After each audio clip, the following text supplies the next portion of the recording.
A recent research report entitled "Are Trustees Prepared for Retirement?" was compiled by the SMSF Association and Accurium, and it addressed things like adequacy in the SMSF sector. With me today is SMSF Association Head of Technical, Peter Hogan, to discuss some of the key findings. Welcome, Peter. Hi, how are you? Good to be here.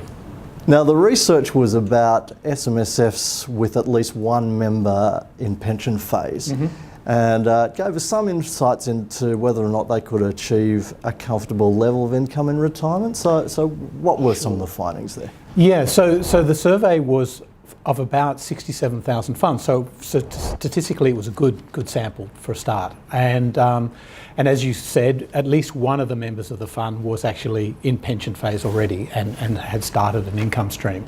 In many instances, there was more than one member, but at least one member. So some of the interesting things that they found was whether, in fact, or they looked at different levels of income and the aspirations of different levels of income that these people had, either moving into retirement or already in retirement. I think the interesting thing was that if you looked at the level of comfortable retirement income, set, an ASFA's comfortable level of income is about that 58,800 mark per couple per year. What we found was self-managed super funds were very well placed to provide that level of income across the board. The Accurium took the view that about $702,000 of capital was needed to support that level of income for a 65-year-old couple moving into retirement, and the average for the funds that they actually were included in the study for a couple was more, the $1.1 million mark. So in terms of providing that comfortable level of retirement, they're very well placed. Now, you just mentioned the ASFA benchmark, which Yes. a lot of people actually use as a measure for a comfortable retirement.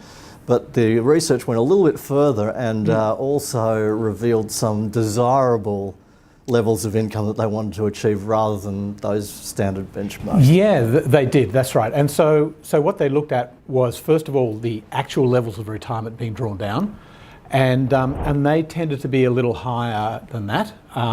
The average was around about the $90,000 mark a year, but that was the average, and that you take into account large balances as well as small. If you take the median level of income, it's about $75,000 a year, which is pretty close to the typical level of income that self-managed super fund members and trustees tend to suggest they would like to draw down in retirement. And so they found there again that $1.1 million account balance combined for a couple is likely to help them achieve, with about an 80% probability, that they will achieve that and fund their retirement, which is not bad. So maybe a 20% chance that they won't fund their retirement, but that's still quite high. Around the 70,000. Aspirationally, though, quite a number of them sort of said they would like to spend at least 100,000, if not more, in retirement. Again, perhaps not too surprising given some of the account balances that you have in self-managed super funds. But clearly, this is where the change happened in 2015 compared to earlier years. So a super fund would need to have, a couple at 65 would need to have about $1.88 million now to have a 95% chance, so no, still an 80% chance, I'm sorry, that they would actually achieve that level of income. And that's up from about 1.76 million of the year before. And that's really fueled by a reduced return through the 2015 year. If you wanted to get up to that 95% aspirational level, you're actually talking more like about $2.4 million in the fund in order to have that degree of certainty that you're going to achieve that level of income. So it's well beyond even most self-managed super fund trustees is the interesting thing, that aspirational level of income that they were thinking about. Yep. Now, you just touched on a very important element that was also covered in the research, and that was investment returns. And the average investment return had dropped slightly from, I think, 6.2% over the last 5 years to 4.2% for this set of research. What are some of the significant factors behind that? Yeah, again, that 4.2% was a median return, so the average return is a little higher, but we felt, and the research felt that the median return, given there are some very large funds, well, funds with very large account balances which distort the numbers. That was a better number to run with. And so clearly what that's going to mean is that either self-managed super fund members and trustees are going to have to scale back their expectations in retirement. And I guess a lot of people in super, particularly close to retirement, are facing that dilemma at the moment. Perhaps not quite as drastically as in 2007 and 2008, but nevertheless, those reduced returns have impacted on their savings ability, or they're going to have to save a bit longer and delay their retirement that little bit longer before they actually start drawing down on their super. But that's pretty clear from, as you would expect. You know, your expectation of return plus your account balance clearly is going to have a big impact upon how well you live in retirement. Now, apart from these adequacy issues, the research also covered, I suppose, some of the implications and some of the effects of what was handed down the budget and some of the other noises coming out of Canberra at the moment. Maybe most significantly, I know that the Treasurer's been talking about how he didn't want superannuation to be used as an intergenerational wealth transfer tool. It covered off that. What did it find regarding SMSFs in this area? Yeah, this was interesting. So this was another part of the survey. So this is a subset of the broader survey that Accurium looked at, and they found that probably only 1 in 5 members of a self-managed superannuation fund really demonstrated any interest in bequesting part of their wealth to the next generation. So, and the interesting thing I think about that was they also found that almost not quite dollar for dollar, but almost dollar for dollar, excluding the family home, they had as much money outside super as they had inside their superannuation fund. Particularly the more money they had in super, the more likely they would have an equivalent or close to an equivalent amount of invested money outside super. And that intention to bequest money was not necessarily out of the superannuation assets, it was out of their general wealth, which you would sort of expect. And when you think about it from a tax perspective, actually bequesting money to adult children out of superannuation doesn't make a lot of sense from a tax perspective either. So the chances are it's not super that's funding that desire to bequest money to the next generation, but perhaps it's their non-superannuation money, which is where that's going to be funded from.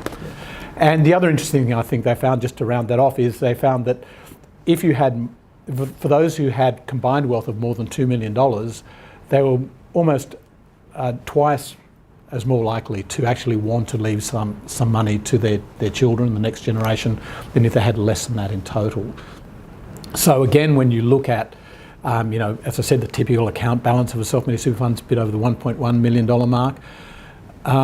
More than, I think, about 50 or 60% of all the SMSFs in the survey had less than $2 million total wealth. So again, it's probably not as endemic, perhaps, as what anecdotally people believe superannuation is being used for this transfer of wealth. Yeah.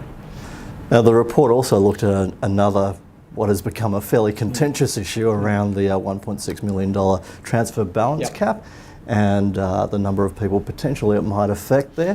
What was the finding as far as that went? Yeah, interesting. First off, they found that if the budget changes were actually in force during the 2015 financial year, so they were actually passed as law, something like about half of the self-managed superannuation funds in the survey would have been impacted by one of those changes. Not necessarily the $1.6 million, but at least one, either the $500,000 an NCC cap, or the pension transfer cap, or the $25,000 reduced concessional contribution. So that was quite an interesting statistic. And they also found that of the funds in the survey, again, about half of them would have already exceeded the $500,000 NCC account balance, and so therefore the catch-up contribution offer and so on of the concessional contribution caps wouldn't be available to them either. So it's certainly an area, if you like, of superannuation saving that would be affected by the government's proposed announcements. When it came to the $1.6 million cap, it was only about 8% of the funds had 2 members or more who had the $1.6 million already. If you looked at funds where at least one of the members had $1.6 million or more, that went up to about 19 or 20%, so a bigger number there. But it was interesting that, again, there was an opportunity there, I suppose, to sort of say, well, the number of funds that had $3.2 million or more was quite insignificant. Probably what was of a greater impact was the fact that the opportunity, if you like, to level out account balances between spouses was perhaps made a little bit more difficult because of the restriction put on, or proposed to be put on, the non-concessional contribution cap, because of course spouse contributions is where it counts towards that cap. So the ability to perhaps smooth out account balances is a little bit more difficult, and that may have an impact going forward as well. So generally the $1.6 million cap probably is not as bad a proposal, in terms of it probably only impacts a very, very small proportion of all of the self-managed super fund market out there, or at least certainly the category of funds that they were looking at in their survey in any event. So it was interesting. It still suggests that perhaps the $1.6 million is a workable cap in most instances. So looking overall at the report, what are the sort of key findings that you would like people to take away from? Yeah, I think the interesting thing about the survey is that self-managed super funds as a category of membership seem to be pretty well placed to fund their retirement, particularly if you use the benchmark level of income. But even if you're looking at higher levels of income, around the $70,000 a year mark for couples, that would appear to be quite achievable for the majority of self-managed super funds, even with this environment of reduced returns that we're going through at the moment. And I think clearly that's good news for those who are in the saving through self-managed super funds. On the other hand, of course, they will be impacted by any proposed changes that the government is able to convert to law. As we all know, that's still very much being debated and discussed at the moment. And I guess it emphasises again that if self-managed super fund members do want to aspire to these higher levels of income and retirement, it's just so important to get the right advice around, the levels of capital they're going to need to retire with, how they're going to invest their money, the level of income realistically they can draw down in retirement. And clearly that's expert advice is needed, and we would certainly encourage them, if they haven't already received that advice, to go along and talk to their financial planner or their tax advisors and so on, to get a good handle on how they're going to achieve their retirement goals. Okay, great. Well, thanks for your time today, Peter. Pleasure. Thank you.